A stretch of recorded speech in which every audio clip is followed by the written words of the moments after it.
aqui, ó.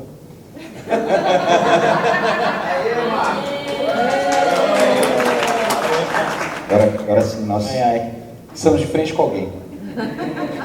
Marco, pode perguntar à vontade aí, aproveite. Vai ter aumento? Isso é com o cantor. Vai sair os 13? Vai. Vai sair o MS? É só isso que o pessoal pergunta na base. Só essas três. Então eu vou poder ajudar um pouco. Pessoal, antes de nós começarmos entrando nessa parte da minha do jurídico em si, eu vou entrar um pouquinho nessa questão do legislativo. O Carlos, ele é assessoria parlamentar, eu tenho auxiliado um pouco, auxiliei alguns parlamentares agora durante o processo legislativo de 2022, e todos esses parlamentares eles estão firmando compromisso com vocês da defesa do nível superior para técnico, uma frente parlamentar ampla em defesa dos servidores do Ministério Público, de parlamentares, e de transformar a carreira também em típica de Estado. Uma carreira de Estado, que aí qualquer reforma administrativa que venha, a estabilidade dos servidores do Ministério Público se mantém. A deputada Adriana Corsi, ela viria também para poder participar agora desse evento. A deputada Adriana Corsi, ela foi eleita agora pelo Goiás, a mais votada, a única da segurança pública que foi eleita, mulher de esquerda, e vai trabalhar voltada para a parte de defesa. Ela não pôde comparecer ao evento porque ela teve um problema, mas já firmou o compromisso com vocês. A deputada Érica Cocai já firmou o compromisso com vocês também nesse sentido, tanto da criação da frente quanto dos demais temas. E amanhã nós teremos a presença aqui do deputado federal Reginaldo Veras. Ele é deputado distrital, foi eleito para deputado federal, já é de uma outra bancada, não é do PT, já é uma outra bancada, mas também vem para firmar os compromissos com vocês também da criação da frente parlamentar, do nível superior para técnico, da carreira típica de Estado.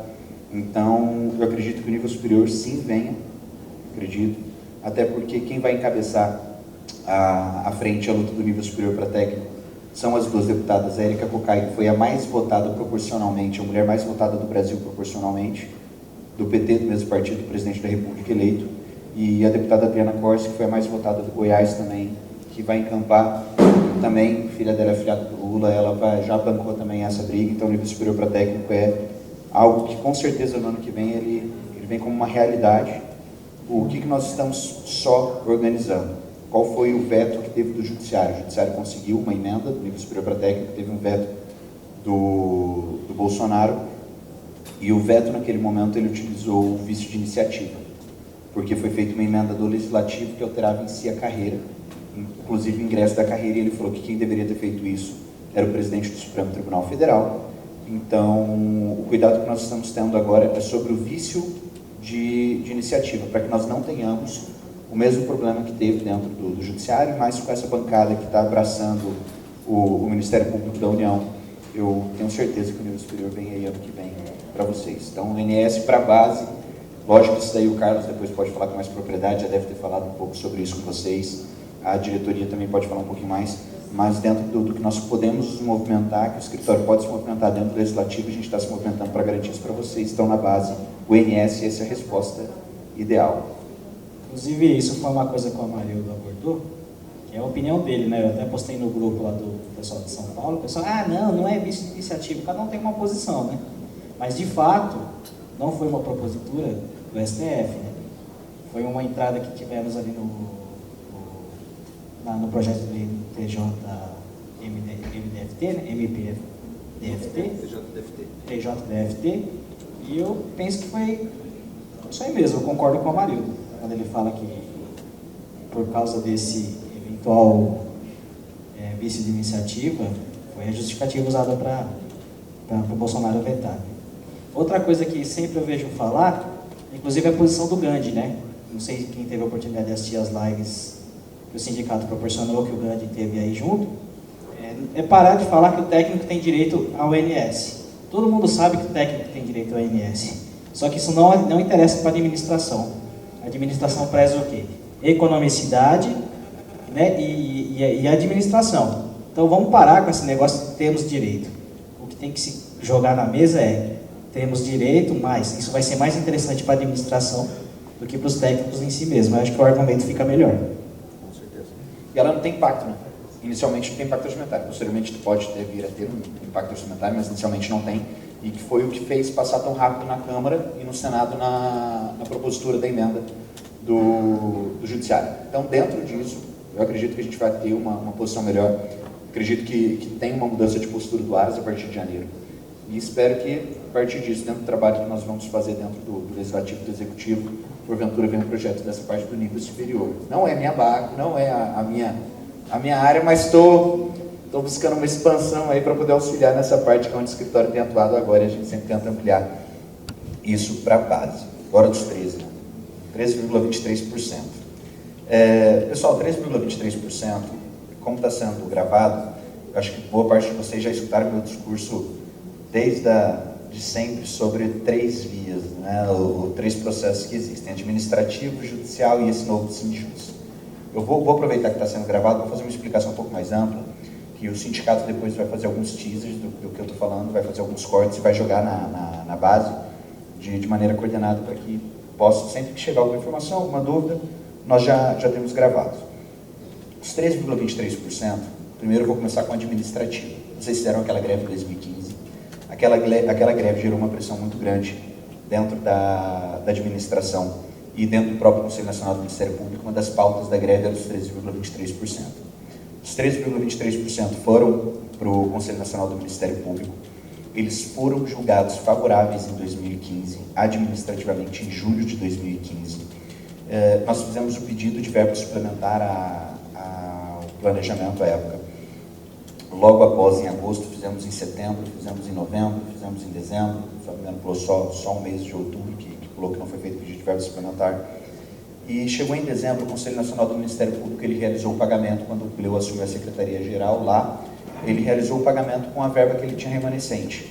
E quando ele fez isso numa movimentação de forçar o Ministério Público Federal, que era o dono do cofre, naquele momento, realizar os pagamentos também. Só que lá nós tínhamos o Lauro Cardoso.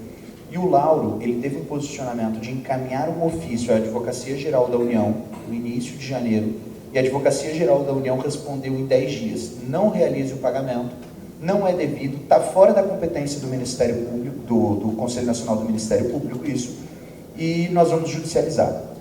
Em 120 dias, em abril, eles realizaram o mandado de segurança, entraram com o mandado de segurança. À época, a ministra Carmen Lúcia, ela concedeu essa liminar e suspendeu os 13,23% da decisão administrativa. Ali, nós sempre tivemos um posicionamento do que o mandado de segurança era intempestivo. Ele não foi feito de 120 dias do ato coator. O ato coator tinha sido em junho de 2015, julho de 2015. Então, eles, na verdade, teriam apenas até outubro e eles não realizaram dentro disso.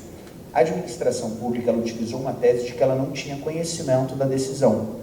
O executivo não teria conhecimento da decisão, então, consequentemente, eles só tiveram início do prazo a partir de janeiro. Só que quando nós fizemos o pedido de verba suplementar em agosto, setembro, todos aqueles pedidos, nós fizemos ao planejamento. Então, nós demos conhecimento ao executivo, além também do Ministério Público, nós fizemos o pedido de pagamento para o MPF.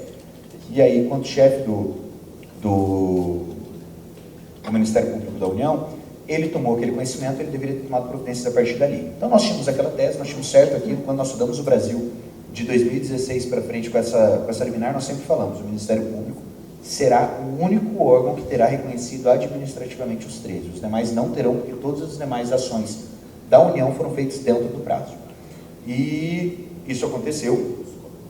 Esses copos. E isso realmente, posteriormente, nós estávamos também numa linha de que precisávamos ter o trânsito julgado administrativo de 5 anos daquela decisão, porque o momento que o mandado de segurança não fosse conhecido, nós teríamos o trânsito em julgado administrativo, porque quando a peça não é conhecida, não existiu no mundo jurídico, aí aquela velha tese do direito não acolhe aos que dormem, então nós teríamos, depois de 5 anos, o trânsito julgado administrativo, a decisão seria imutável. E aquilo nós sempre vínhamos debatendo, o pessoal sempre pedindo para que nós forçássemos o julgamento, e nós entendíamos que qualquer julgamento forçado, naquele momento, nós permitiríamos que a União ingressasse com uma ação ordinária dentro do prazo de 5 anos. Se ela ingressasse com a ação ordinária, os 13,23% é um impacto muito alto. Nós estamos falando de um impacto só no Ministério Público do Trabalho de 1 bilhão. Então a gente não está falando de algo de impacto baixo. Imagina o Ministério Público do Trabalho, que é uma pequena parte do Ministério Público total, imagina para o MPF, MPM, MPDFT, o impacto é absurdo. Nós já saímos da casa de milhões e entramos na casa de bilhões. Então, com isso, O que nós entendíamos naquele momento? Vamos aguardar, depois dos 5 anos a gente força o julgamento. Aguardamos os 5 anos, começamos a forçar o julgamento. Forçamos o julgamento, o ministro Lewandowski assumiu o lugar da Carmen Lúcia, naquela redistribuição quando ela assumiu a presidência, ele assumiu os processos dela. Um dos processos que ele assumiu foi o dos 13. Quando ele assumiu o processo dos 13,23%, nós forçamos o julgamento, ele reconheceu que o mandado de segurança foi feito fora do prazo de 120 dias e caiu aquele mandado de segurança. E aí vem uma pérola, só posso dizer assim, que foi uma ação ordinária que a AGU entra depois do prazo de 5 anos, utilizando um decreto de 1940 e pouco, de Vargas, falando que o mandado, quando não conhecido, mesmo que não conhecida a peça processual, o mandado de segurança nesse caso, ele serviria para interromper o prazo de prescrição. Só que isso é algo antes da Constituição. Apesar de não ter sido revogado expressamente, ele não foi recepcionado pela Constituição e pelo Código de Processo Civil atual, não foi. Ele entra em conflito de normas, e esse decreto, dentro de um conflito de normas, ele perde. Então, esse decreto, ele não cabe.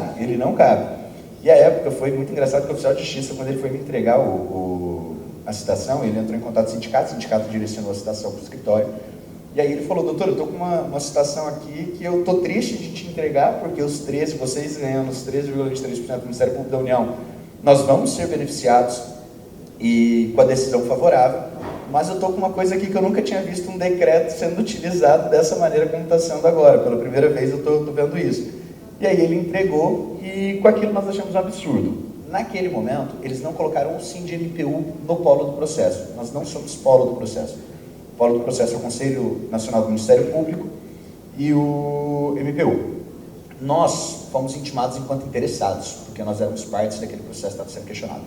Enquanto interessados, nós recorremos, nós entramos no processo, solicitamos que nós ingressássemos na causa e nós apresentamos o recurso cabível naquele momento.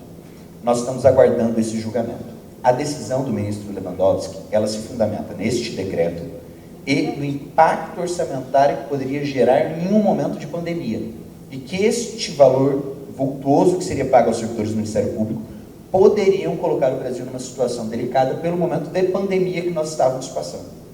Então, a fundamentação real da decisão é: vou suspender agora, porque neste momento nós temos a pandemia e esse orçamento ele vai fazer falta dentro da União.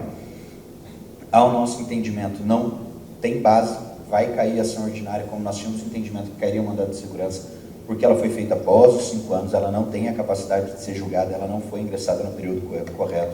Nós temos uma decisão com trânsito julgado. Muitas pessoas me perguntam: mas e os quintos? Os quintos eles pegaram e fizeram, depois de muito tempo, a decisão com trânsito julgado administrativo, eles falaram: não, a decisão está válida até aqui, daqui para frente ela não vale mais e absorve de quem tem. Aí me perguntaram sobre os 13, se aconteceria isso. Não acontece isso, porque a 13.316 ela já absorveu os 13. Ou seja, eles não conseguem sequer questionar sobre isso. O que nós estamos discutindo é: aquela decisão é válida ou não é válida, independentemente da modulação que foi feita nos quintos, não atinge a tese dos 13, porque o passivo ele está garantido naquela decisão administrativa. E nós tivemos o pagamento autorizado pelo Procurador-Geral da República, que é o presidente do Conselho Nacional do Ministério Público. Então, se essa decisão cai, aquele pagamento foi indevido e tem que ser restituído. Aí nós estamos falando de alguns milhões tendo que ser devolvidos pelo Janot e pelo Cleo. A chance disso acontecer no mundo que nós estamos, eu acredito que ela é muito remota, principalmente porque ela está sendo embasada, essa ação ordinária, num decreto que não foi recepcionado, não cabe.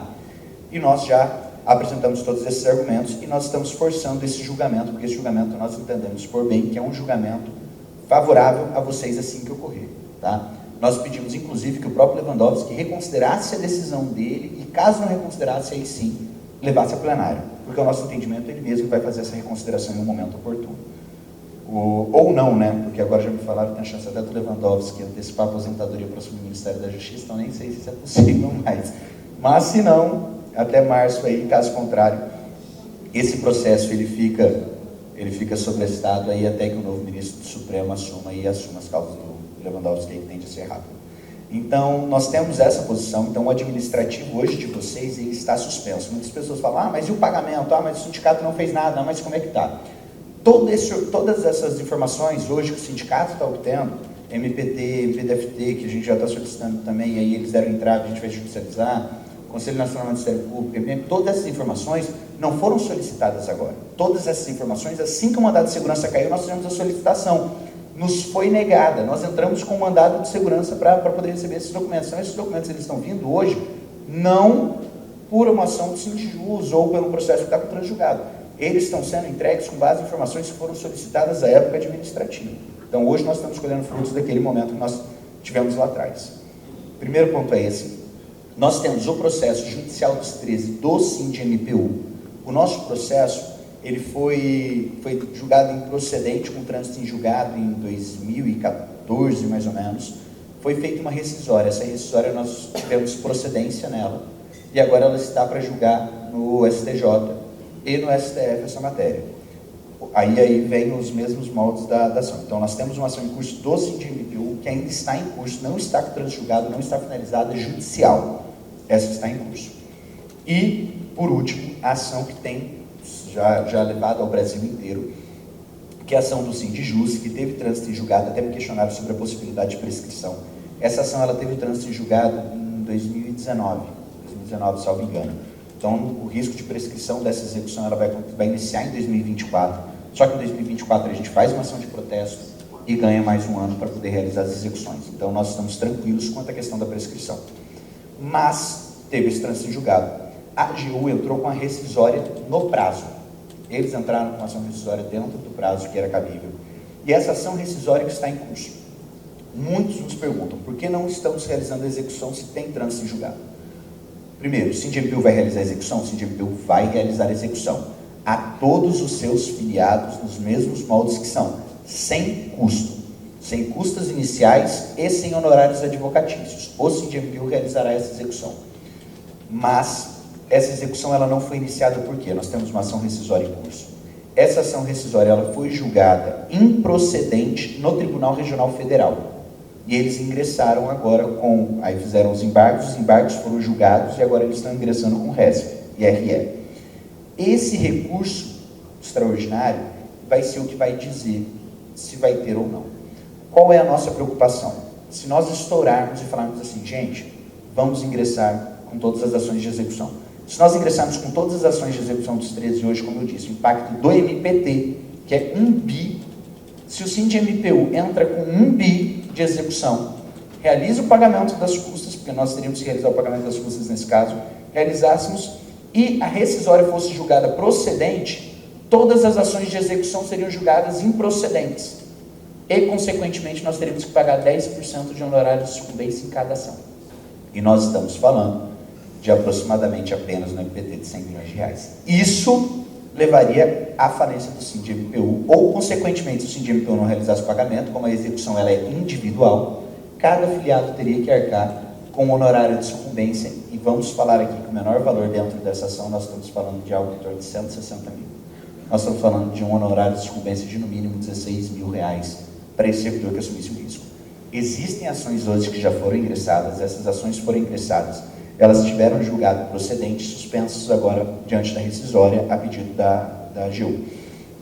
Nós não orientamos e nós não realizaremos pelo SINDI-MPU, isso foi uma decisão da diretoria, nós não realizaremos a execução pelo SINDI-MPU até o julgamento da rescisória, porque qualquer situação de risco vai gerar um prejuízo enorme ou ao sindicato ou ao filiado. Aí vem aquela questão, mas se eu quiser procurar um advogado individual, você vai conseguir procurar um advogado individual, você vai conseguir ingressar com a ação, vai entrar, o juiz vai receber, só que a dúvida é se você vai ter esse problema que nós estamos dizendo aqui. Nós não estamos dispostos a assumir esse risco, e não só nós. Hoje o Sindijus não existe uma execução em curso ingressada pelo Sindijus.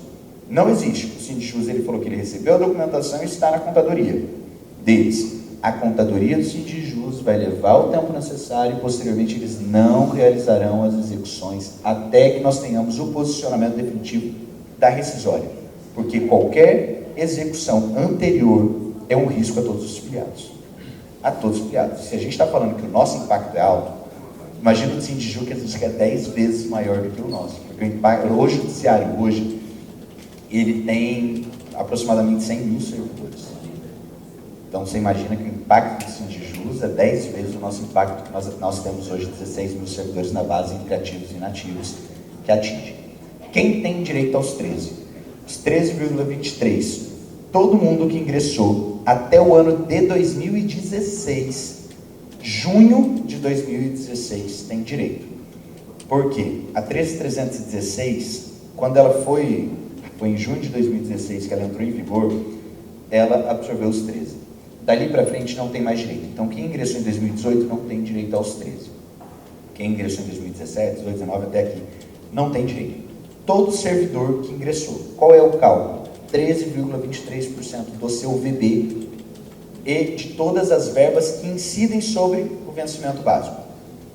Gás, GAP, tudo que for porcentagem, adicional de qualificação, todas as verbas que GAMPO, todas as verbas que incidirem em cima, que forem porcentagens do vencimento básico, implicam.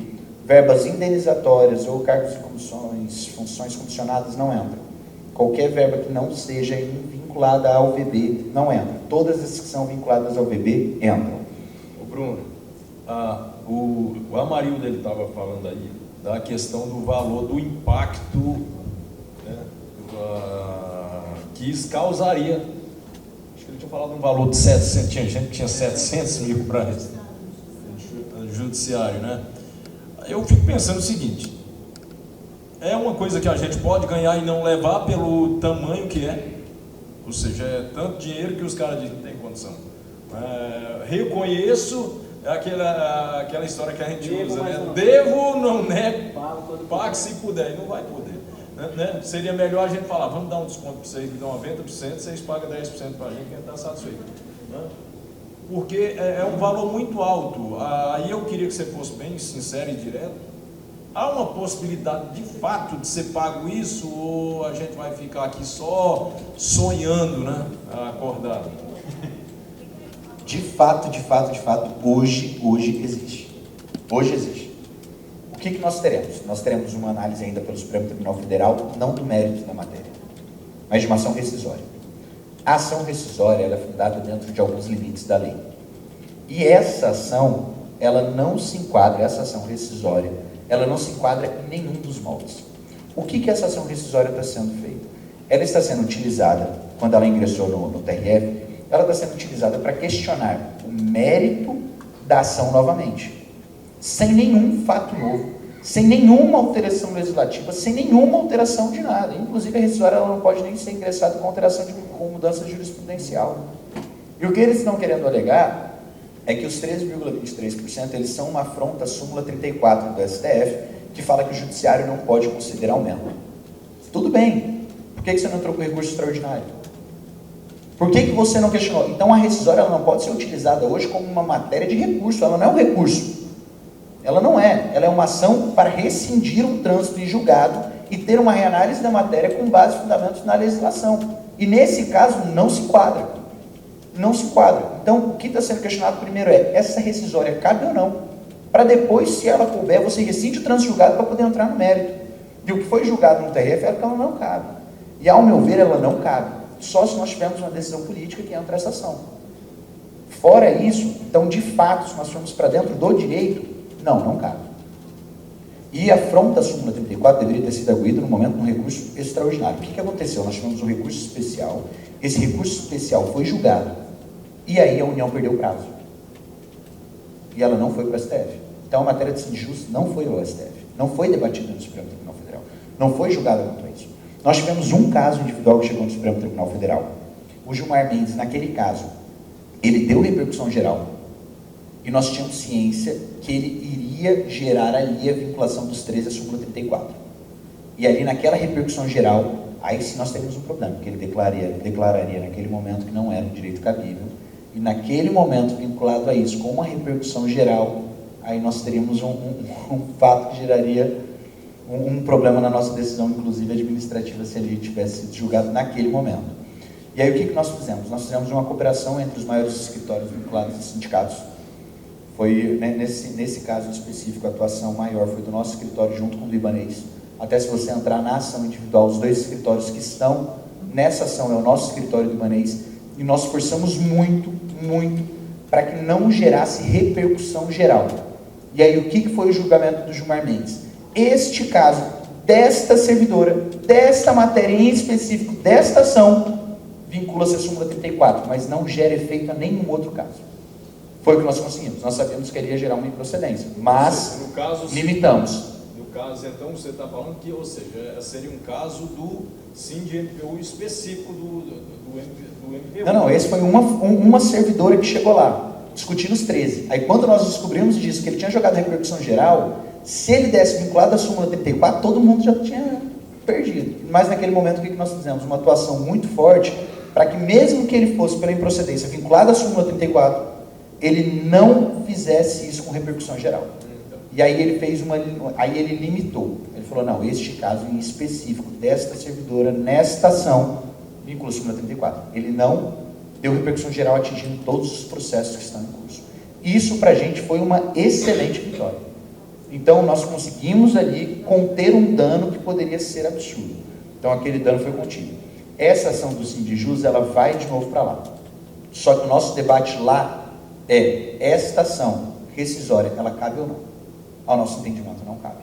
Então a nossa discussão é essa. Não vale entrar no mérito, não vai entrar no súmula 34, porque esta ação rescisória não cabe. Essa ação rescisória está sendo utilizada como um recurso que a AGU perdeu o prazo velho. Tá? Então, esse é o posicionamento que nós temos. Bruno, se eventualmente, por uma questão política, eles forem favoráveis aí a essa decisória, como é que fica? Se for julgado recíndicas, é ação do Sindijus. Aí voltamos à minha tese inicial, que eu tenho desde 2016, que os servidores do Ministério Público da União serão a única categoria a nível nacional que receberá os 13,23%. Tá, e aí falando em pagamento, teve um colega que comentou comigo que se no caso a pessoa tem um valor que vai cair em precatório, ele pode abrir mão de uma parte para receber por RPV, o teto da RPV? Pode. Isso?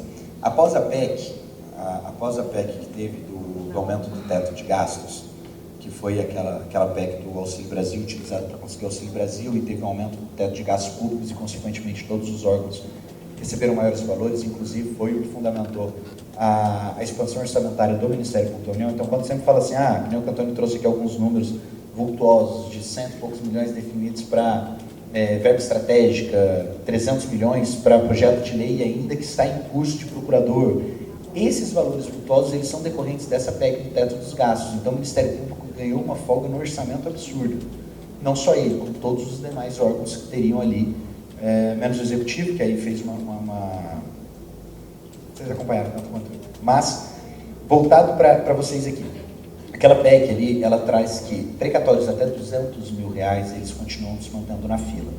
Ao acima de 200 mil, dependem de disposição orçamentária, e vem uma série de requisitos dentro da própria Constituição, que esses acima de 200 mil, eles são um grande problema. Só que, o que eles fizeram em contrapartida? Eles permitiram, eles ampliaram o leque para o que você pode usar o precatório. Compensação de dívidas, a compensação de dívida agora é muito mais simples. Então, o que isso fez? Fez o mercado de precatórios aquecer muito e, consequentemente, o valor dos precatórios para venda subiram muito. Então, eu nunca indico que uma pessoa saia de 160 mil e caia para 60 mil. 60 salários mínimos, hoje 60 e poucos mil reais. Eu nunca vou indicar isso. O que eu indicaria? Entra, ingressa, transitou em julgado, precatório, você vende hoje por 70%, 80% do valor. Então, eu não vou nem falar assim. Eu tenho uma brincadeira que uma vez eu falei numa assembleia, o cara falou, ixi, eu já vou sair daqui direto para a agiota. Eu falei, segura, cara. Isso foi real, não é sério. Aí levou para a agiota, eu falei, calma, pô. Então, assim, não procurem a agiota, nós temos que aguardar, mas eu indico que ninguém abra mão, deixe virar precatório, e esse precatório, posteriormente, você coloca no mercado que você vai vender hoje o valor mínimo de precatório sendo pago é 70%. Mínimo. Não vejo mais ninguém pagando menos. Para você ter ideia, o GDF, ele está comprando o próprio precatório dele com 30% de deságio. Eu tá vendo. Quem quiser pode... Deixa ele sair, cara. Ô, Bruno, uma pergunta que sempre vem à tona No eventual pagamento desses 13, o servidor do MPU, que entrou até junho de 2016, vai receber. Ou seja, abarcaria todos os servidores. E para aquele servidor que não é sindicalizado? Qual a orientação que você passa para o que não é sindicalizado? Uma pergunta que sempre vem. Que se feliz. O que acontece? Esse aí eu vou abordar um pouquinho mais ampla a matéria. Sempre falam comigo assim, ó, mas a ação do sindicato atinge todo mundo. O artigo 8º da Constituição, inciso 4º, ele fala o quê? Que o sindicato representa toda a categoria. Então, qual que é a diferença de uma associação para o sindicato? A associação representa os seus filiados. Então, quando a associação ela entra com uma ação, ela só realiza execução para os filiados. Inclusive, há uma discussão dos filiados de quando? Quando se trata de sindicato, o 8º, 4º da Constituição, ela exige que seja toda a categoria. Então, quando nós ingressamos com uma ação, ela sempre vai atingir toda a categoria. E quando ela vai atingir toda a categoria, aí o pessoal sempre fala, poxa, mas aí eu pago o sindicato. Qual é a diferença? Nós só realizamos execução para quem é da categoria. Se você não for da categoria, nós não realizamos execução para você, mesmo que seja por fora, querendo pagar honorários, que a gente já sempre recebe proposta. Não, pega 10% do meu e entra. Não. Se filie e a gente realiza a execução. Então, mesmo ele tendo direito, ele vai ter que procurar um advogado próprio, ele vai ter que pagar as custas processuais, ele vai ter que pagar os honorários do advogado dele. No caso do SINDIMPU, o SINDIMPU arca com as custas do filiado, e além de arcar com as custas dos filiados, ele ainda paga os honorários advocatícios. Então, vocês não pagam honorários de êxito, o valor é integral. Então, é diferente do que o pessoal pensa, né? Pensa que por não ser filiado, vai ter que pagar as custas. Então, não tem nem essa opção. O filiado não, o não filiado tem que pagar. O não filiado, então ele vai ter que procurar um advogado fora do sindicato para entrar com ação de execução. Exato. Então, são 2 trabalhos. 2 trabalhos. E pagar muito mais. E aí, quando você coloca no valor alto... Eu tenho uma pergunta, Bruno. A pessoa que era sindicalizada até esse ano, por exemplo, né, já tem o direito, mas saiu do Ministério Público para outro concurso, ela ainda continua com esse direito igual? Só que aí ela vai usar um advogado por fora, ou não? Isso. Continua com o direito. Nos casos de pessoas que saiam do órgão, aí a gente pode realizar a execução para algumas pessoas pontuais que nos procuram. Nós tivemos alguns juízes que nos procuraram para algumas demandas que estão em curso, que eram servidores do Ministério Público, e aí nós trabalhamos nestes casos específicos. O que o nosso escritório não atua se o cara não for filiado da categoria, aí o nosso escritório não atua. É a única vedação que nós temos aí integral de atuação do nosso escritório. Só vou abrir um parênteses aqui. Eu utilizo como 2016, porque é o que nós temos hoje, tá? Só que quando vocês entram na 13.316 de vocês, no artigo específico que ele fala sobre absorver a parcela do 59 ou dos 13,23%, ele fala que isso ocorrerá quando da implementação do anexo 2 da lei. A implementação do anexo 2 da lei de vocês não aconteceu em junho de 2016. Ele aconteceu em dezembro de 2018, em janeiro para janeiro de 2019. O pagamento de vocês de janeiro de 2019 foi o pagamento do anexo 2.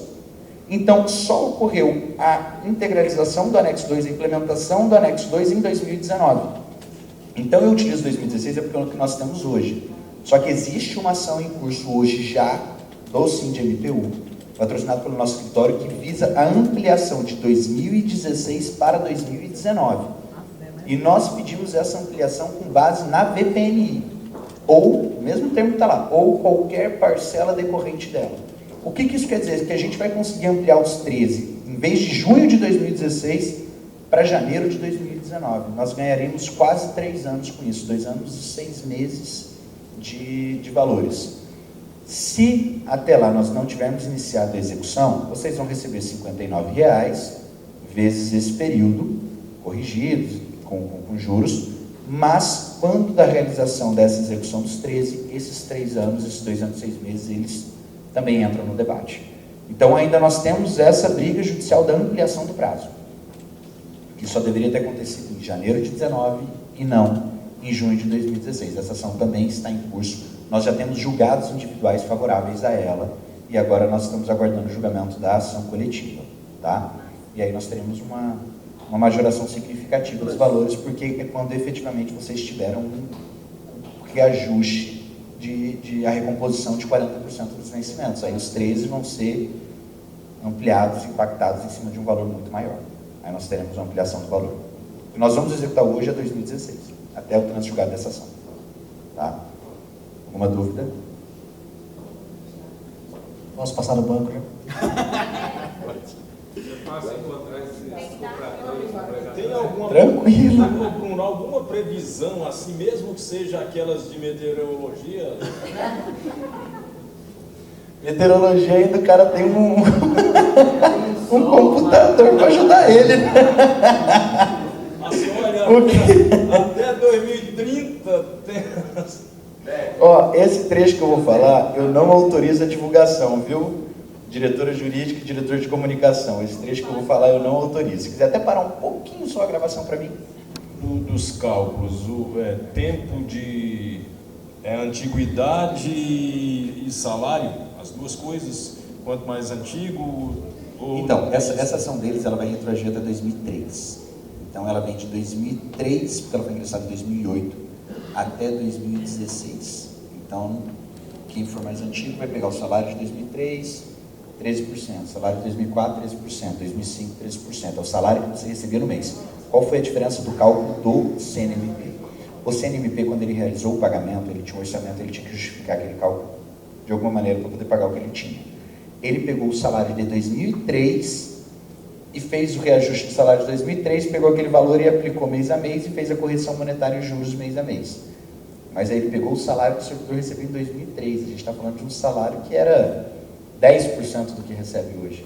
Então as pessoas receberam 16, 20, 25 mil reais. Nessa ação não, e mesmo que seja o pagamento administrativo, não será assim mais. Porque o Gleu falou, eu fiz esse cálculo porque eu tinha que justificar o pagamento. E para eu justificar o pagamento foi com base na verba que eu tinha, que era, e aí eu fiz o cálculo com base na de 2003. Então essa não, tanto a ação transjugada, tanto quanto nós viemos a receber administrativamente, os próprios servidores do CNMP, eles têm um valor RAV. E esse valor RAV é as parcelas que deveriam ter sido feitas, 2000, porque a do CNMP, só para eu poder abrir parênteses, ela não vem de 2003 a 2016. Ela vem de 2010 a 2016, porque a ação é de 2015, prescrição quinquenal, só pega 5 anos para trás. Então ela pega de 2010 a 2016. É administrativa, né? A administrativa. Essa outra que está com o trânsito julgado, não. É 2003 a 2016. É da data do seu ingresso, não. Você ingressou em 2006. 2006 a 2016. Qual o salário? O salário que você recebia no mês. Aí você pega aquele salário, você pega o vencimento básico, a GAMPO que você recebia à época, se você recebe gás, GAP, AQ, o AQ, você pega aquilo, joga 13,23%. Corrige e a partir da sentença juros. Então, sobe bem o valor. Quem é matemático aí? Quem tiver dúvida é só entrar no site lá do TJDFT. Tem um lugar que fala assim, ó, atualização monetária. Você pega a sua ficha financeira, bota lá e brinca. Então, vocês falaram que ia botar aí os valores e quem tinha direito. Não, todo mundo, nessa daí, quem estava à época tem. O que nós tivemos, que nós recebemos agora, foi o que a administração nos passou dos valores. Aí isso vai para o contador. O contador já vai fazer o cálculo. Por que o contador vai fazer o cálculo? Assim que ele tiver com o cálculo na mão, transitou em julgada rescisória, a gente já vai disparar o e-mail para todo mundo falando, mesma coisa que nós temos com o RRA, teu valor é esse, mande tua documentação para o sistema de protocolo, caso você tenha interesse em executar. Cara, entra no sistema de protocolo, manda a documentação, a gente não vai precisar que ele mande ficha financeira, não vai precisar de nada. Por quê? O cálculo já vai ter sido feito com base na administração, na própria ficha financeira. Vou pedir mais um parênteses. Você falou em RRA. E como é o RRA? Vou entrar nele. Agora que a gente vamos finalizar os 13, eu já entro na RRA. Mais alguma coisa dos 13? Um parênteses, você falou aí. Você ia dar um parênteses. Eu esqueci o parênteses. Brincadeira. Parênteses sem câmera de novo, sem ata. Bem rapidinho. Deixa eu... Do RRA, né? Já tinha algumas pessoas recebendo, né? Que já receberam, parece, alguma coisa assim. Como é que tá? Quando é que a gente vai poder ter ideia? O RRA, nós inclusive, agora com essa documentação dos 13, deu uma tumultuada, eu falei até na GO, nós vamos fazer um novo chamamento do RRA. Nós ainda temos muitos servidores do Ministério Público que não ingressaram. Muitos servidores. Posso interromper? Recebimentos, recebidos, rendimentos recebidos acumuladamente. Você pode explicar quem tem direito a esse RA, para começar? Então, vou. A tese dos 13 eu preciso explicar? Vocês acham que eu preciso explicar a tese dos 13 ou não? Não?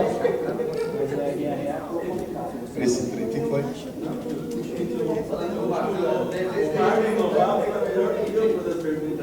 É verdade.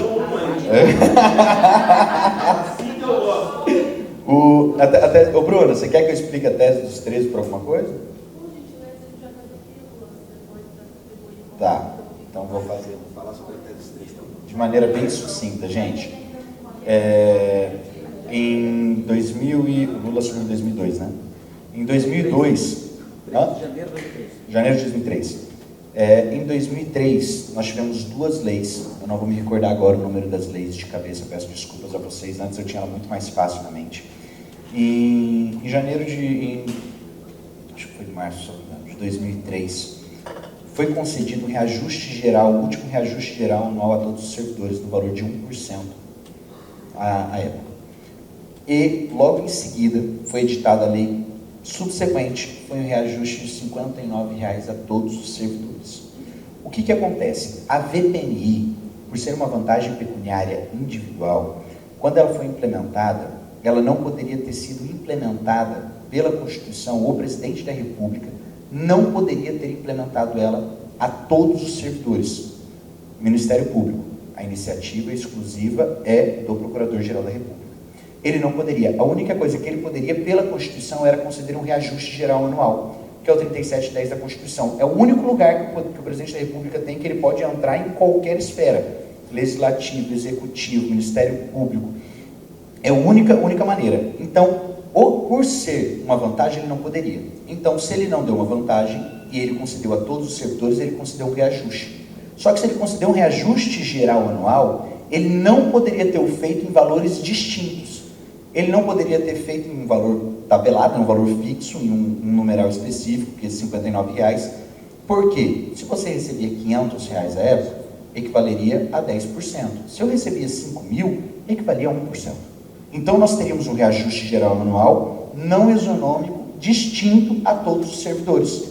E isso foi o que aconteceu. Então, qual é a tese dos 13? Que esses R$59,00, na verdade, ele era um reajuste geral anual enrustido, e por ser um reajuste geral anual enrustido, ele deveria ter sido em porcentagem. Mas como você equilibrar essa balança? Você pega o menor salário da época, e quanto equivalia os R$59,00? Equivalia a 14% do menor salário à época. 14% menos 1% concedido na lei anterior, 13,23%, equivaleria a 14,23%, 13,23%. E esses 13,23% é a tese. O que o judiciário fala? Que ele não pode conceder reajuste. Quando fala da súmula 34, fala que o judiciário não pode intervir e conceder reajuste a servidores. Ok. Só que a tese dos 13, nós não pedimos um reajuste. O reajuste é a consequência do ato que foi feito. Qual foi o ato? O ato não era uma vantagem, mas sim um reajuste. E por ser um reajuste, o judiciário tem que pegar e declarar aquilo como reajuste. Declarando como reajuste, consequentemente, a porcentagem. Então, não é que o judiciário está concedendo um reajuste. O judiciário não está falando assim, não, lá atrás você tinha direito de 5%, toma 5%. Não. Ele está falando assim, o ato do presidente da República à época, ele foi um ato que afrontou a Constituição e ele deve ser corrigido. Como? Virando um reajuste. Só que virando um reajuste tem que virar em porcentagem. Então, essa porcentagem agora tem que ser equivalente a todos os servidores, e aí, ele sim, a consequência do ato seria o reajuste. Por isso que a súmula não cabe neste caso em específico. Mas a tese dos 13,23% em específico é isso. Tá? Agora eu vou para RRA. Tá? RRA, rendimentos recebidos acumuladamente. O que acontece, gente? É regime de competência de imposto de renda. Agora a gente vai sair do direito administrativo e entrar no direito tributário. O que acontece? O RRA, quando você recebia um rendimento recebido acumuladamente, eles utilizavam o valor total que você recebia para o cálculo de imposto de renda. Ou seja, você recebia R$10.000, equivalente a um rendimento que deveria ter sido pago mês a mês R$1.000, ele acumulava e falava assim, não, é R$10.000 que vocês têm direito. Ele pegava 10 mil, jogava na tabela do imposto de renda e falava, opa, 10 mil... Só um minuto, gente.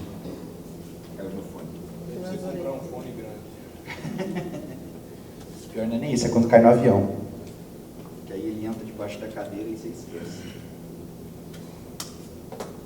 Então, voltando. Então, ele pegava o quê? Em vez de ele fazer o cálculo em cima do valor real que você deveria ter recebido no mês, ele faz em cima do valor total que você recebia. Ou seja, R$1.000 por mês na tabela do imposto de renda equivale a uma isenção no imposto de renda. Só que quando você paga R$10.000, ele é 27,5%. Ou seja, o regime tributário aplicado, ele fez um regime de caixa, ele acumulou todo aquele valor que você teria direito mês a mês, que por um erro da administração não foi pago, acumulou tudo e falou, opa, você tem 10.000, é 27,5%. Pegava 2.750. Só que fazia isso de maneira indevida, porque o valor não deveria ser daquela maneira. E isso veio a ser corrigido de maneira administrativa em 2012. Em 2012, a própria Receita pegou, alterou os normativos internos dela e alterou a legislação para que todo RRA, porque o RRA, quando você recebe, ele não entra na tabela de cálculo do seu salário. Ele entra na tabela de cálculo independente, porque é um rendimento recebido acumuladamente, tanto que você recebe um contra-cheque separado. E como vocês têm retido direto na folha, ele é calculado com base no valor que você recebeu naquele mês. Posteriormente, quando você fizer essa declaração daquele valor perante a Receita, aí sim você teria que declarar, e aí você teria que fazer uma retenção daquele valor, caso necessário. Mas eles não poderiam ter feito isso na folha à época. Então, o rendimento aí, onde foi o grande grosso mesmo do RRA? Quintos. Os quintos, quando eles foram pagos acumulados de 98 a 2001, naquele período que deixou de ser reconhecido, e virou uma vantagem que deveria ser a partir de 2001. Então, eles pegaram esse período de 98 a 2006, 2005, que teve reconhecimento administrativo e implementaram, e pagaram de uma vez só um bloco. E esse bloco, a grande maioria, deveria ser isento pelo valor que seria o pagamento mensal. Então, quem tem direito, quem recebeu esses valores, esses rendimentos acumulados de 2006, eu não estou colocando 5 porque a prescrição pegou 5, 2006 a 2012, qualquer pessoa que tenha recebido algum rendimento acumulado durante este período tem direito a essa ação, porque o cálculo do imposto de renda foi feito de maneira indevida. E aí vem aquela questão, quem for, e aí os RPVs que estão sendo expedidos, que parte das pessoas já receberam, quem receber esse valor tem que declarar na própria Caixa Econômica, assinar um termo de isenção de imposto de renda. Por quê? Porque você está sendo restituído do imposto de renda descontado indevidamente. E tem que ficar em alerta, porque a Caixa Econômica, ela não fala isso. Então, quando você saca o RPV, ele vai falar, se você não assinar o termo, ele vai e retém de novo o imposto de renda sobre o valor que você está recebendo de maneira indevida. A gente tem que entrar com uma nova ação para vocês receberem. Então, o rendimento recebido acumuladamente é isso, quem recebeu valores acumulados durante esse período. Só quem recebeu quintos que tem esse direito? Não. Não é só quem recebeu quintos. Qualquer valor que, porventura, a administração pagou de maneira equivocada ou deixou de pagar, tem direito. Muitos agentes de segurança institucionais têm direito, porque a GAS deu um problema de pagamento na GAS à época. Nós tivemos pessoas que foram para exercer função em um outro setor, eles tiraram a GAS de maneira indevida à época, porque não tinha regulamentação, a pessoa recebeu depois. Ou se você recebeu ação judicial de qualquer matéria. Você estava na justiça, entrou na justiça pedindo valores retroativos referentes a alguma matéria vinculada ao exercício da profissão ou não, mas referente a um regime que você receberia mensal que cabe, e foi reconhecido como RRA, você tem direito, tá? Nós temos, e aí foram fornecidas, eu vou fazer um esclarecimento, porque sempre quando vem alguma informação da categoria, ela já vem com uma certeza absoluta, né? E aí isso é um perigo muito grande. O que acontece? Aí retomamos aqui agora para as ações. Nós temos duas ações que estão em curso hoje da RRA. Novamente, uma ação do Sindjus e uma ação do Sindmpu. E aí eu vou fazer só um esclarecimento que isso está me dando agonia, toda vez que eu falo de Sindjus aqui, parece que Sindjus é ponta firme, né? O que acontece, gente? Até, uma pequena curiosidade do sindicato de vocês, até 2012, 2011 mais ou menos, o Sindmpu não ingressava com ação coletiva. Não ingressava. Ele entrava com ações específicas a grupos. Então ele entrava com uma ação para o grupo de São Paulo, para o pessoal do estado de São Paulo, entrava com uma ação para o estado do Espírito Santo, entrava com uma ação para o estado do Distrito Federal. Ele não ingressava com essas ações. Ao contrário do Sindjus, que ele entrava com essas ações coletivas. Então, o que acontecia? Aí em 2012, o Sindmpu, que virou o Sinacemp, ele começou a ingressar com ações coletivas na troca do escritório. Contrário. Sinacemp virou SINDMPU, desculpa. O Sinacemp que virou SINDMPU, que era Sinacemp. Ele mudou o escritório de advocacia e junto com o escritório de advocacia mudou-se a mentalidade do ajuizamento das ações. E foi para um ajuizamento coletivo em nome de toda a categoria. Quando ele começou com esse ajuizamento, ele buscou teses que estavam no mercado. E quais eram as teses que estavam no mercado? 13,23%, RRA, Imposto de Renda, Auxílio Creche, diversas. Então hoje, nós estamos colhendo frutos dessas ações de 2012, 2008, que foram ingressadas, a dos 13 de 2008 por eles, a do SINDMPU foi ingressada em 2012. Então a do SINDMPU, inclusive, ela pega menos tempo. Então teses banais, Imposto de Renda de Auxílio Creche de vocês, você pode até 2007. Então assim, são coisas que aconteceram à época de maneira falha. E hoje vocês são preteridos disso. E aí o que nós temos que fazer? Nós, dentro de um ponto, nós não podemos ingressar com uma ação para que o SINDJU saia da base do SINDMPU, porque nós temos que fazer proveito das ações deles. Porque à época lá atrás foi feita uma tese errada e que desde então veio construída essa tese. Então, o que nós temos hoje, que nós realizamos as execuções na ação dos SINDJUs, é porque as ações deles têm uma prescrição mais vantajosa aos servidores do SINDMPU, o que não acontece mais hoje, tá? Hoje nós temos aí, desde 2012, mudou-se essa mentalidade, as ações começaram a ser ingressadas, e hoje nós temos uma curiosidade que as ações do SINDMPU, elas tendem a ser ajuizadas antes. Um exemplo, reconhecimento de abono permanência como verba remuneratória. Foi uma tese que nós ingressamos depois, o SINDJUS ingressou. Outras teses, assim, porventura, vem a opção, nós ingressamos depois, o SINDJUS entrou. Suspensão do TAF, nós ingressamos depois, o SINDJUS entrou. Então mudou-se a mentalidade e hoje o SINDJUS, ele não tem mais essa vantagem na prescrição, porque nós temos ingressado com as teses primeiro.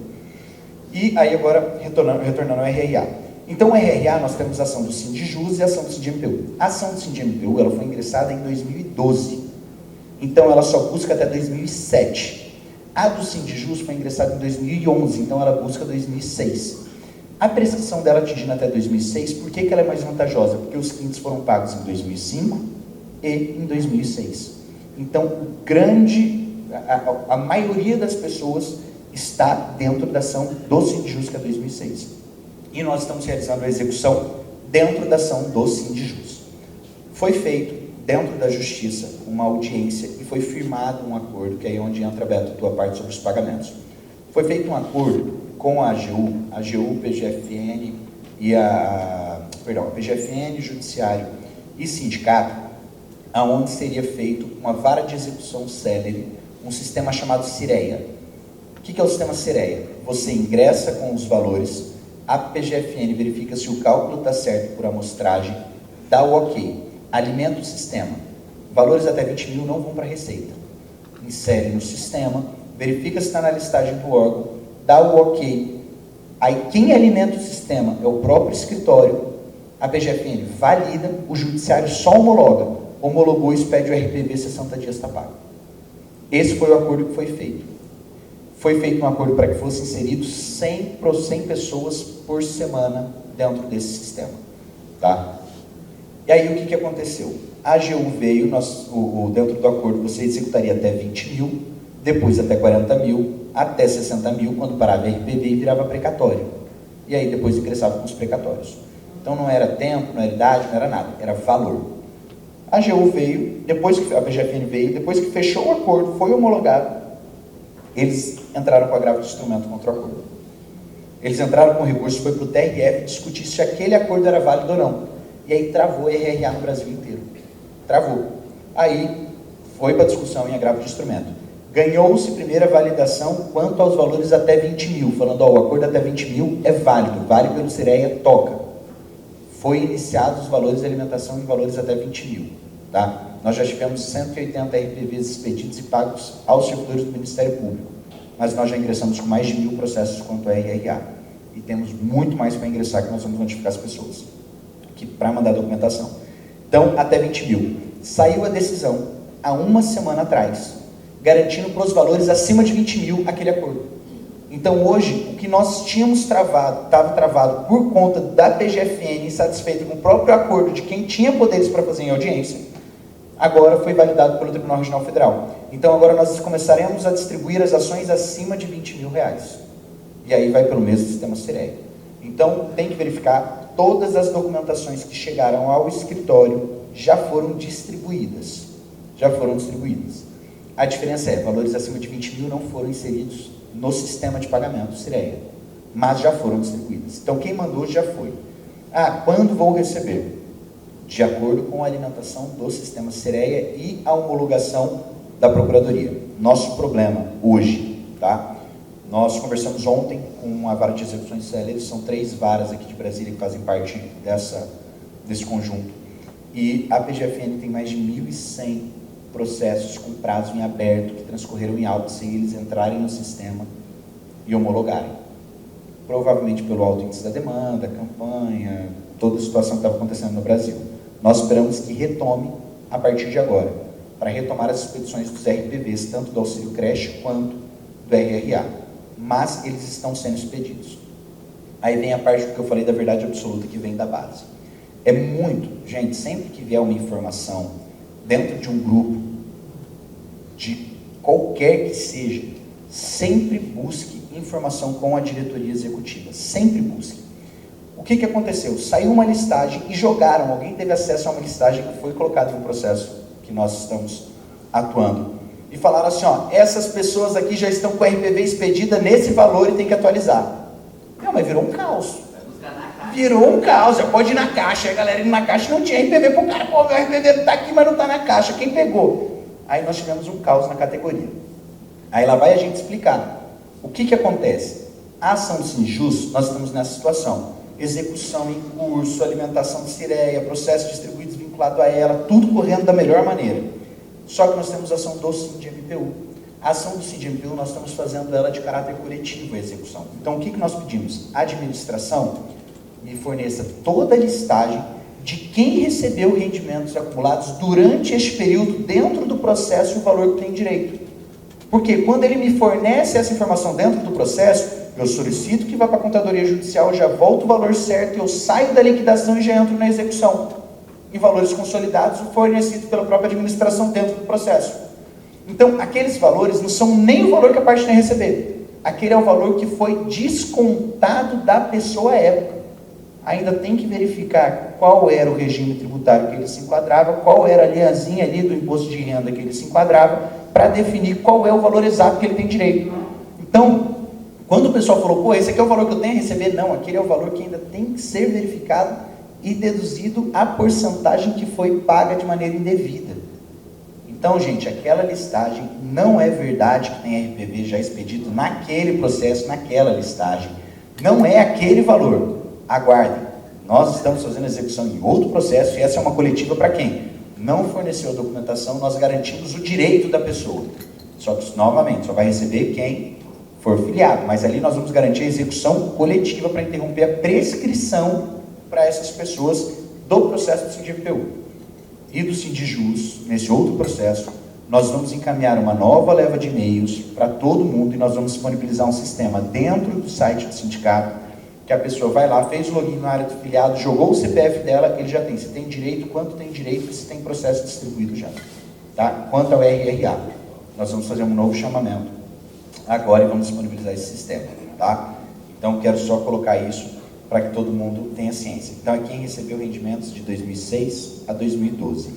Se tiver dúvida, abre um protocolo do sindicato, manda lá para a gente que a gente tem a listagem. Se você perguntar na administração, a resposta da administração é: pergunte ao sindicato que ele já tem a listagem. Então, aí você pergunta no protocolo e a gente fornece para você se você está na listagem ou não e o valor que vocês têm direito, e o contador já fez o cálculo de todo mundo. Tá? Que ação foi que o Judiciário criou um sistema para poder fazer as execuções? Essa foi a piloto. Essa foi a primeira. Aqui em Brasília, pelo volume de execuções de sindicatos, e quando a tese é que qualquer ação de sindicato nacional você pode ingressar no DF, ou contra a União você pode ingressar no seu estado no DF, em Brasília existe muita ação coletiva. Tá? E essas ações coletivas, elas têm uma tramitação muito lenta. 20 anos, 15 anos para executar, não é nem para transitar em julgado, é para executar. E aí foi discutido um sistema, e aí a discussão participou nosso escritório, participou o escritório do Manês na época, com a discussão através do Romanai, que estava à frente do escritório, que é um uma pessoa de excelente gabarito, um cara extremamente técnico, junto com o Conselho Nacional de Justiça, junto com o Tribunal Regional Federal da Primeira Região. Então, foi algo, inclusive citaram há um tempo atrás aí, que nós tínhamos feito um acordo nesse sentido, não, foi algo que foi amplo e que hoje todo mundo pode ser beneficiado por esse sistema, que é o CIREA. Só que o seu processo tem que ser escolhido, a Procuradoria tem que acordar e falar, esse processo é bom, esse processo nós concordamos, e aí você define entre você e a Procuradoria da Fazenda qual é os moldes da execução. Aí você define os moldes, você apresenta o cálculo, ele concorda, você faz naquele cálculo, ele valida os cálculos, você apresenta toda a relação, ele valida a tua relação. Ele validou a tua relação, aí você começa a ingressar individualmente, em blocos 20, aí do jeito que for acordo. É 20, então você pode distribuir 3 processos com 20. Você distribui, aí ele se manifesta, concordo, vai para o CIREA. Aí quando fala vai para o CIREA, o juiz homologa. Aí nós vamos, nosso escritório vai e alimenta o CIREA. Aí a gente alimenta o CIREA, vai para eles falam, concordo. Quando eles falam concordo, o juiz homologa de novo. Aí expede o RPV automaticamente. Quando o juiz homologa, nós mesmos vamos lá e apertamos gerar RPV. Aí gera o RPV, abre o prazo de 60 dias para eles. Então esse sistema foi, projeto piloto foi no RRA. Só que hoje ele está sendo utilizado em diversos outros casos, inclusive nossos, como auxílio creche. Tá? Do RRA foi isso. Você fala do RRA, então a pessoa pode ligar, porque às vezes a pessoa pode ligar para o escritório para ver se o nome dele está lá. Abre o protocolo, que aí a gente consegue olhar a listagem e responde com base na listagem com o cálculo exato do valor que a pessoa tem direito. Tá. Porque às vezes fica essa dúvida que a gente manda a documentação, mas você não sabe se aquilo foi para frente, você fica na dúvida, isso chegou de fato, o nome está lá ou não, tem uma lista. O que aconteceu? Nós tivemos alguns percalços aí desde o RRA, e aí assim, foi um excesso de demanda que bateu na nossa porta, que foi só para poder esclarecer, a título de esclarecimento real do que aconteceu, tá? Hoje nós chegamos a 6.000 protocolos no sistema do SINDI-MPU. Nós temos mais de 500 protocolos em aberto, fora todos os demais atendimentos. Nós temos hoje com vocês em curso 4.400 processos em curso individuais, mais de 150 ações coletivas, mais de 200 PADs em curso. Então essas informações todas que vão ser fornecidas dentro da prestação de contas do escritório, não estou falando que nós já atuamos, estou falando que estão em curso hoje. Quando o nosso escritório assumiu, só um parênteses, quando o nosso escritório assumiu, tinham 600 ações individuais. Em 2016, tinham 600. De 2016 a 2022, nós tivemos uma ampliação de 600 para 4.200 ou 4.400 ações individuais. Só o crescimento de demanda. O crescimento de filiados, nós saímos de 1.805 para 4.400 filiados. Nós tivemos uma ampliação de base de 4 vezes o tamanho dela. Então nós tivemos esse aumento de demanda. Só que aí começamos a realizar a execução do RRA. Aí eu não sei quem acompanhou o estouro da boiada dos quintos. O que aconteceu? Os quintos, a ação rescisória dos quintos caiu, faltando 3 meses para prescrever os quintos. Cara, a gente estourou o Brasil inteiro. Aí manda para o contador faz o cálculo, devolve, encaminha para todo mundo e-mail, chega a documentação, a gente recebe a documentação, distribui o processo, que a gente tinha um prazo muito curto, e toda hora chegando demanda, em 3 meses a gente teve que executar o máximo de ações dos quintos que nós conseguimos. E aquilo ali tumultuou completamente o meio de campo do sindicato. Aí, consequentemente, nós tivemos uma afiliada que trouxe um fato grave, que os escritórios que permaneceram nas ações anteriores, aquelas ações que eu falei de grupo, os RPVs estavam sendo expedidos, o escritório estava levantando a parte dele de sucumbência e não estava informando a parte do RPV dele. E aí o que estava acontecendo? O RPV estava sendo devolvido à União. Só que isso é responsabilidade do escritório da ação informar a parte. Nós sequer sabemos do processo, porque quando nós assumimos o sindicato, existiam cláusulas contratuais que o nosso escritório só receberia a relação dos processos que nós assumiríamos. Mas todas as demais demandas que tivessem interesse dele, eles poderiam permanecer. E não nos passaram a relação. Então, ao contrário do que dizem, nós não temos essa relação desde aquele período. E aí, o que nós fizemos? O escritório, com essa informação, abriu uma força-tarefa, porque é valor devido, que estava na conta e foi devolvido à União. Nós abrimos uma força-tarefa, suficiente também dentro desse tumulto todo. Quintos, aí já veio isso. Nós abrimos uma força-tarefa e jogamos CPF por CPF de todos os filiados do SINDI-MPU dentro do sistema de precatórios. Identificamos quem tinha RPV, abrimos um protocolo informando a parte de quem tinha, que ela tinha RPV e que tinha se devolvido à União para ela nos autorizar, para mandar a procuração, nós entramos no processo e pedimos a reexpedição dele. E nós fizemos isso com os 4.400 filiados que existem hoje, CPF por CPF, e é um trabalho manual, não existe sistema que faça um trabalho manual. Nós tivemos isso que fazer, e agora, quando nós iríamos respirar, nós conseguimos incluir o auxílio creche dentro do Cireia, e agora nós estamos alimentando o Cireia com o auxílio creche, que são mais de 2.700 filiados que vão ser contemplados. Então, nós temos essa situação que também está em curso agora. Só que do RRA, o que vai ser feito? Todos os processos que foram distribuídos de RRA vão ser abertos protocolos para as pessoas, e aí você vai receber um e-mail com o teu protocolo aberto. O escritório abrir um protocolo para a pessoa informando: o teu processo foi distribuído sob o número tal, está em tal fase processual, para você ter ciência. Tá? Em consequência também, o que vai ser feito, porque conseguimos implementar efetivamente, e agora nós estamos em transição de dados do nosso escritório para o SINDI-MPU, nós estamos fornecendo os dados de todas as ações individuais em curso para alimentar o aplicativo do SINDI-MPU, e você, filiado, quando você colocar o teu login, tua senha, você vai ter uma parte de ações, você vai ter acesso às ações coletivas e você vai ter acesso às tuas ações individuais. Então, você não vai precisar mais saber se foi distribuído ou não. Distribuiu no teu nome, está dentro do sistema do SINDI-MPU, vai estar lá dentro do seu aplicativo, tratando sobre ela. O que também vai diminuir muito essas demandas. Então, isso daí já está em fase de implementação também, está em transição de dados de escritório sindicato.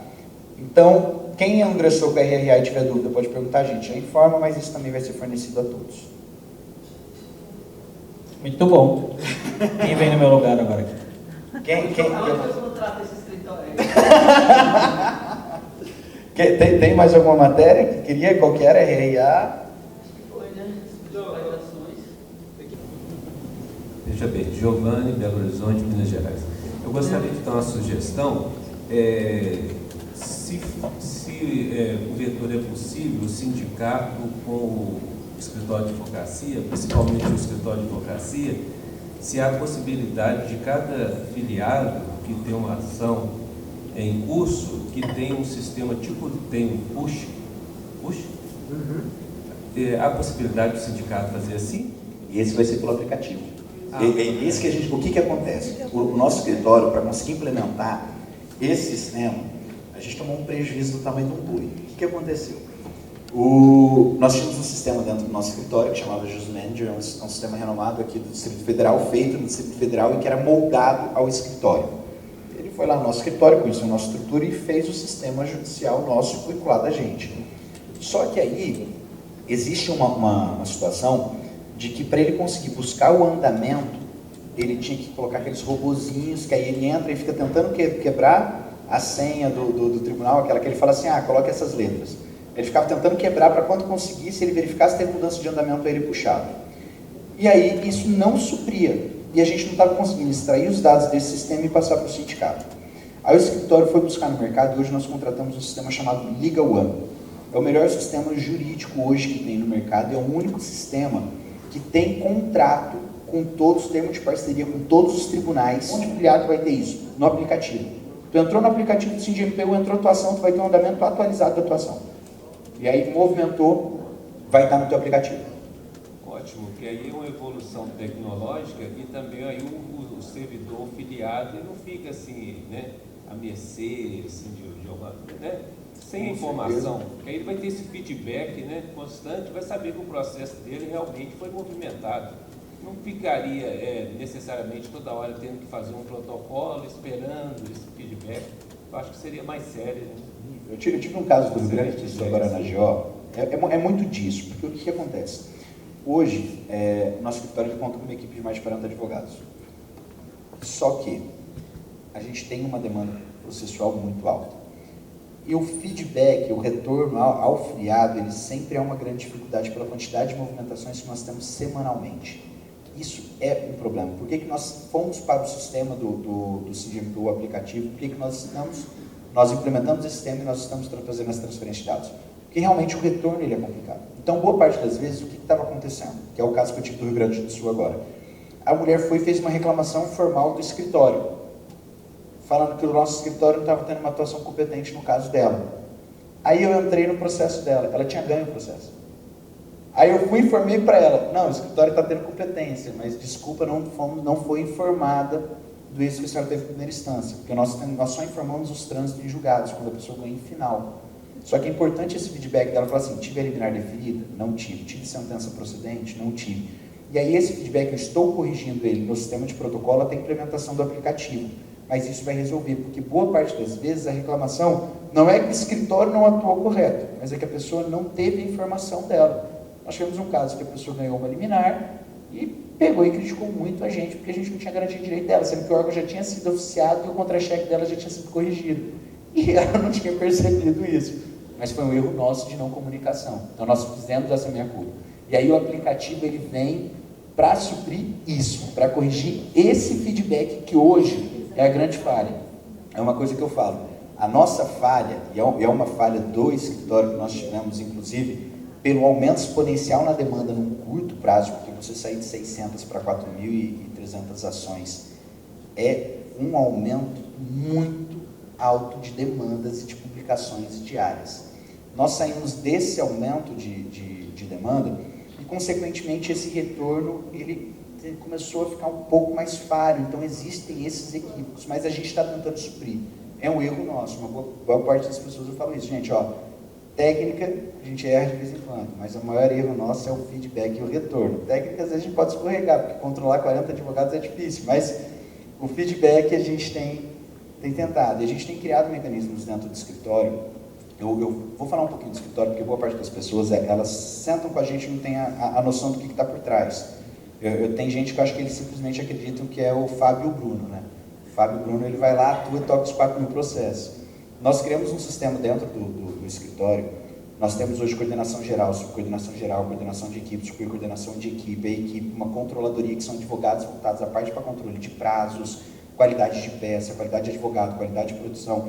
Nós fomos implementando isso ao longo do tempo, fomos construindo essa parte técnica interna do escritório para suprir essas falhas que existem, esses vícios que nós fomos identificando ao longo do tempo.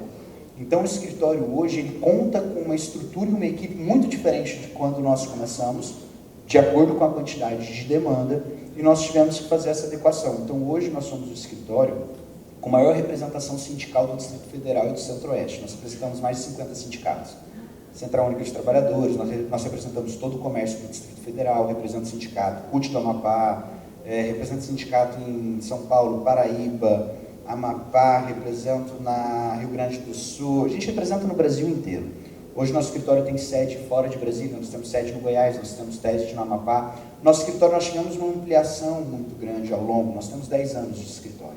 Ao longo desses 10 anos nós tivemos uma ampliação e hoje nós somos a referência sindical do Distrito Federal e do Centro-Oeste. E esse trabalho que a gente vem desenvolvendo, esse crescimento, essa parte técnica, a gente vai aprimorando. Então, tudo a gente utiliza como base para poder melhorar. A gente vai no sindicato, consegue achar uma coisa melhor, traz para dentro do SINDI-MPU e para os demais sindicatos que a gente tem. Só que isso gera, e aí, consequentemente, que é uma das coisas que eu falo muito para as pessoas, gera uma necessidade de reestruturação. E é o quê? É tu trocar o pneu do carro com ele em movimento. Você não pode parar. Se eu parar, eu perco prazo. Então, o que acontece? O carro continua movendo e a gente trocando o pneu e a gente adequando, como foi uma mudança de sistema. Eu tive que alimentar mais de 9.000 processos, eu tive que migrar 9.000 processos de um sistema para outro sistema com prazo em curso. O risco disso é muito grande. Eu tive que fazer uma ampliação momentânea da minha controladoria, que eu tive um custo absurdo, por quê? Eu fui para o manual de novo. O que era o manual? O cara ia entrar lá no PJE do Rio de Janeiro, olhar se teve andamento ou não, verificar prazo e olhar diário oficial. Eu tive que fazer um manual e desligar o meu sistema. Então, tudo isso aconteceu ao longo. Então, boa parte das vezes, quando a pessoa vê o Estilac Rocha, como a gente entrou aqui lá em 2016, nós estamos há 6 anos juntos, quando a gente entrou em 2016, as pessoas, às vezes, ela tem uma visão do que o Estilac Rocha foi no começo. Hoje nós temos uma outra estrutura, um outro comportamento, inclusive uma outra estrutura de mercado e capacidade. O Cireia, quando ele foi desenvolvido, Bianca, quando você trouxe a questão do Cireia, quando o Cireia foi desenvolvido, o sistema, quando ele foi desenvolvido em várias mãos, inclusive com a mão do nosso escritório, com base na representação que a gente desenvolveu dentro do Distrito Federal. Os processos principais que são levados ao CIREA, alguns escritórios têm prioridades nessa questão do CIREA, por já conhecer o sistema e saber fazer a aplicação do sistema. Não que outros escritórios não consigam, mas tem de uma dificuldade um pouco maior. Então, isso tudo a gente vai construindo e vai evoluindo. Não estamos perfeitos, estamos longe da perfeição, sempre erramos e sempre vamos errar. É um fato, ninguém consegue acertar 100% nesse sistema. Mas a nossa intenção vai ser continuar evoluindo. E eu espero que o aplicativo supra boa parte da demanda. Eu estou falando isso, mas particularmente eu estou bastante satisfeito. O doutor Fábio me deu uma orientação muito importante. Ganhei no processo da primeira e segunda instância. Estou para receber uma bolada aí, viu? Eita, fico feliz demais. Uma vez eles viraram para mim e falaram assim, porra, mas você não está atuando com tanto fervor nesse processo para receber uma execução coletiva, inclusive aqui do CINGMPU. Falei, meu irmão, mas se você recebe, eu recebo. Como é que eu não estou atuando com esse fervor todo? Não, eu estou. Só um parênteses aqui, só para vocês saberem. Hoje, mas isso é a título de curiosidade só.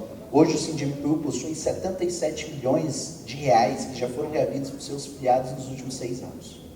77 milhões de reais foram devolvidos dos cofres da União, descontados indevidamente dos servidores e foram devolvidos através de processos que o nosso escritório atuou. Então, e esses números são números que boa parte das pessoas, quando elas levantam, elas não têm esse conhecimento, mas é importante ter essa ciência, ter essas informações. Então, nós estamos tratando de processos que estão em curso, os valores que tendem a receber, esses 77 milhões, nós estamos tratando já até aqui, fora todo o RRA que tem que vir, fora todo o auxílio creche que tem que vir, fora os 13 que, se Deus quiser, vão vir, e isso são valores que são restituídos à base, à categoria, diante de atuação, tá? Eu acho que eu concluí, não concluí? Então, obrigado.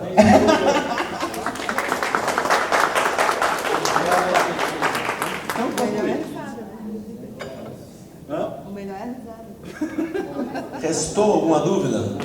Alguém? Todo mundo pode esclarecer a base? Todo mundo entendeu? Não, mas é normal. Segunda-feira vocês perguntam de novo e a gente já avança. Gente, é o seguinte, eu acho que é importante... As pílulas de Bruna, tá bom.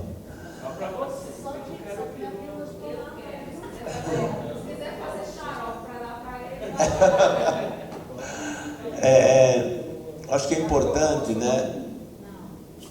Faltou? Bem pequenininho, eu juro que é bem pequenininho. Gente, só... Assim não, né? Alô. Só para pontuar bem rapidinho. Hã? Não é pílula não, mas é bem rapidinho. É só porque o que acontece?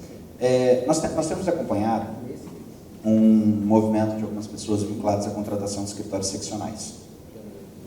O Stilac Rocha, o nosso escritório, nunca vai se opor ou vai fazer qualquer trabalho contrário a isso. Não.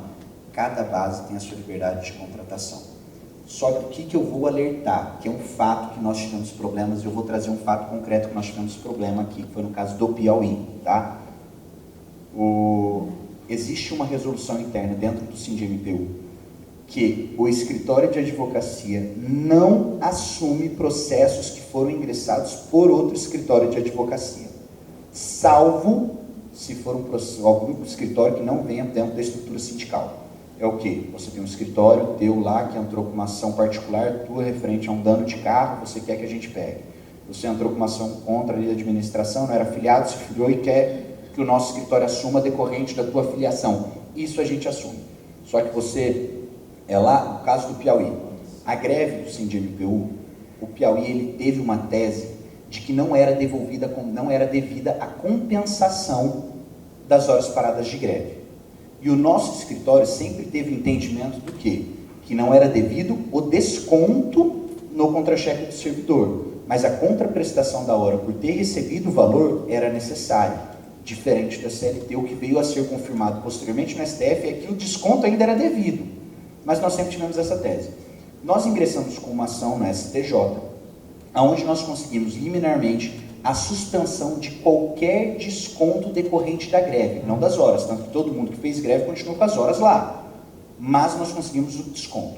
O Piauí ingressou com uma tese em primeira instância, falando que não é devida a compensação, e eu conversei com o advogado do Piauí, tinha um jurídico próprio, falei, olha, a tua tese, pelo menos, coloca o subsidiário do não desconto. Porque se tu não colocar, vai dar improcedente. E se você tomar improcedência, o pessoal vai ter desconto integral. E aí veio o quê? Ganhou em primeira instância e falou, assume no TRF1. Aí a gente tem essa resolução interna. Eu falei, não, a gente não pode assumir no TRF1. Como é que a gente vai assumir no TRF1?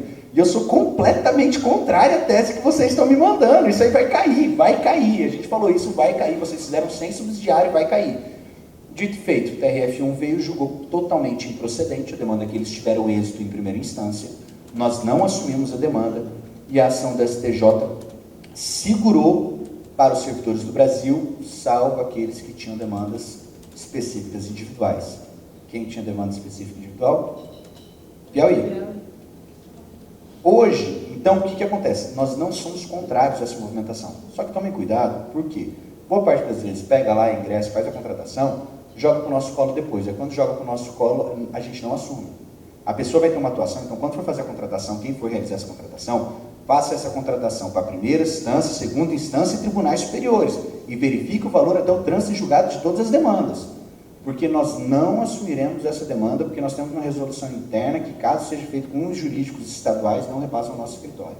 Então é um movimento legítimo, é um movimento democrático. Quem tiver interesse de desenvolver esse processo, não há nenhum óbice disso, o estatuto permite, a autonomia da seccional, mas tem esse pormenor, que boa parte das vezes não é alertado, o diretor seccional sequer sabe e depois quer que a gente assuma. Isso não acontece, porque a maioria de teses que vem nós não concordamos com a inicial. O escritório se responsabiliza, eu falei isso no encontro dos agentes de segurança nacional, falei, pode me criticar pelo que quiser, desde que tenha saído do meu escritório, fora isso eu não concordo. Então pode ser um movimento que seja legítimo, não vou falar contra, mas hoje nós temos atuação nacional, e hoje eu fiz até uma brincadeira com o Lisboa da Bahia. Ele virou para mim e falou assim, mas vocês perderam algumas ações. Eu falei para ele assim, Lisboa, eu quero qual ação de real impacto para a categoria que a gente perdeu. De real impacto para a categoria que a gente perdeu com o trânsito julgado de improcedente. Hoje, em curso não existe, muito pelo contrário. Todas as liminares que foram necessárias nós obtivemos as liminares. Nós tivemos a liminar vinculada à parte da vantagem de opção, que agora nós vamos conseguir em segunda instância, que vai para julgamento antes do final do ano. Nós conseguimos a liminar da vantagem lá de recebimento de indenização de fronteira, entre outras que nós tivemos contra descontos servidores. Então eu até falei para ele, poxa, traz para mim, vai ser interessante a gente fazer esse debate. Só que o que eu estou trazendo é só para que cada seccional tenha essa ciência. Pode buscar, mas nós não assumiremos os processos posteriormente. Tá? É isso, gente. Só para colocar isso aí. Obrigado aí, um abraço.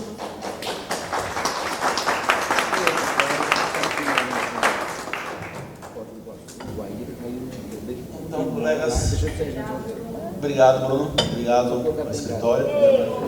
Vamos... 18h42, 19 horas é o horário marcado para finalizar. Amanhã nós temos o bate-papo, a conversa com o deputado, que vai falar um pouco da conjuntura atual, da perspectiva com o novo governo, e das duas colegas da FENAJUF que vão poder trazer mais informação sobre o plano de encargo, sobre técnica INS. Elas estão trabalhando diretamente no INS de técnico, né, no judiciário e tudo isso. Mas é importante que todos hoje já façam aí quais são os assuntos que nós vamos discutir, ou seja, quais são as propostas, para nós debatermos as propostas logo depois do almoço e fechar no final do dia com a carta, com a apresentação do que nós vamos fazer. Então, a gente vai estar capacitado, então se adiantarmos o trabalho, cada um já escrever qual que é a sua proposta de trabalho, o que a gente deve enfocar, se é o INS ou é um conjunto de coisas, obviamente, né? O INS é o carro-chefe principal, mas a gente tem uma série de linhas que a gente tem que discutir, solidificar essa informação, esse trabalho e decidir caminhos, né, de como a gente buscar a execução que a gente vai fazer disso aí, seja live, seja mais palestras dessas que a gente possa gravar, fazer uma live com essas pessoas, para que a gente possa conscientizar a nossa categoria, depois fazer uma enquete, não sei, vamos ter ideias. Então eu sugiro a todos que hoje aí, depois do jantar, eu sei que ninguém vai ir para balada, eu sei que ninguém vai sair tomar, ninguém vai passear, então aproveite, né, fazer o deverzinho de casa, e assim a gente tem o dia amanhã mais frutífero e mais rápido, mais eficiente, tá? Adriel, alguma palavra para encerrar? uma ilha, alguma coisa. Então, pessoal, damos por encerrado o dia de hoje, né? Acho que foi muito produtivo, muito bacana. Um aplauso a todos vocês que vieram, estiveram aqui. Amanhã, 9 horas está marcado, né? Vou deixar 9 horas mesmo, que eu sei que o povo vai chegar às 9h30, então vou deixar às 9 mesmo, porque se eu falar 9h30, só vão chegar às 10, né? Eu sei. Cervejinha. Sempre foi pontual. Nós já começamos a escrever ali a ata ali já no minuto 0.